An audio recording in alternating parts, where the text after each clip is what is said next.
ये देखो, ये इंसान गिर सकता है। यहाँ पे जितने सब लोग यहाँ पे खड़े हुए हैं, ये हर कोई टैक्स पेयर है, हर कोई अपने खून पसीने की कमाई लगा के टैक्स भरने वाला इंसान है। टिकट के पैसे भी लिया है, टैक्स भरने के बाद ये ट्रेन के लोकल के टिकट के पैसे भी इसने भरे हुए हैं, ये सबने भरे हुए हैं। इनकी इतनी भी औकात नहीं है कि ये एक अच्छा सा एक लोकल ट्रेन में सीट अफोर्ड कर पाए, मतलब अच्छे से बैठ के जा पाए। काम करने वाले लोग हैं, ये ऑफिस में खड़े खड़े जाएंगे, काम करके वापस इनको खड़े खड़े आना है। भारत की सरकार इतनी निकम्मी है, रेलवे मिनिस्टर अश्विनी वैभव इतना निकम्मा इंसान है, रील मिनिस्टर उसको क्यों बोलते हैं? ये पब्लिक की हालत देख लो आप। अच्छा, ये पब्लिक भी क्या कर सकती है? क्योंकि जितने भी हम पब्लिक है, हम भारत के गुलाम है। तो भारत का मालिक कौन है?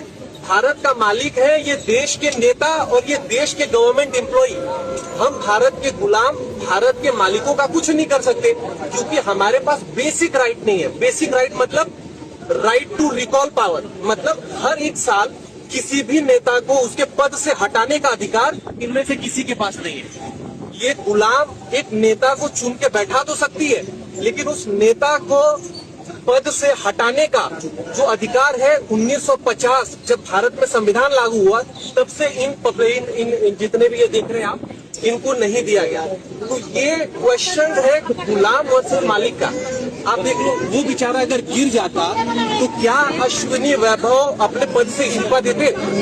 हरदीप पुरी का नाम एक्शन फाइल में आने के बाद भी वो पद से इस्तीफा नहीं दे रहा। तो लोगों की जान इतनी सस्ती है इस भारत देश में, आपको क्या लगता है? आप जैसे इंडियन वोटर के पास राइट टू इलेक्ट है, वैसे ही राइट टू रिकॉल भी होना चाहिए। अगर देश का मतदाता अपने नेताओं को हायर कर सकता है, तो वो नेताओं को फायर करने की शक्ति भी उसे मिलनी चाहिए। सर, हम एमपी एमएलए चुनते हैं, उसके बाद अगर वो काम ना करे, अपने वादे भूल जाए, जनता से दूर हो जाए, तो 5 साल तक इंतजार करने के अलावा जनता के पास कोई ताकत नहीं है। चुनाव से पहले नेता जनता के पीछे और चुनाव के बाद जनता नेता के पीछे। अगर एक गलत फैसला गलत नेता को चुनने का लिया, तो लाखों लोगों का भविष्य अंधकार में जाता है और पूरा क्षेत्र पीछे जाता है। हमें अपने मतदाता पे विश्वास करना चाहिए कि वो अपनी गलती बदल भी सके राइट टू रिकॉल की ताकत से। और भारत के संविधान में जब आप राष्ट्रपति को इम्पीच कर सकते हैं टेन्योर के दौरान, रूलिंग गवर्नमेंट के खिलाफ नो कॉन्फिडेंस मोशन लाकर आप सरकार बर्खास्त कर सकते हैं, तो एमपी एमएलए अगर आपका नॉन परफॉर्मिंग है तो उसको हटाने के लिए क्यों नहीं राइट टू रिकॉल मतदाता को देना चाहिए। दुनिया की 24 से ज्यादा डेमोक्रेसीज में राइट टू रिकॉल का मैकेनिज्म लागू है, जिसमें यूएस, कनाडा, स्विट्जरलैंड जैसे देश। इसका मिसयूज ना हो इसलिए हमें सेफगार्ड्स भी बनाने पड़ेंगे। 35 से 40% मतदाता अगर साइन कर दे तभी राइट टू रिकॉल वोट करवाया जाए। ऐसा होगा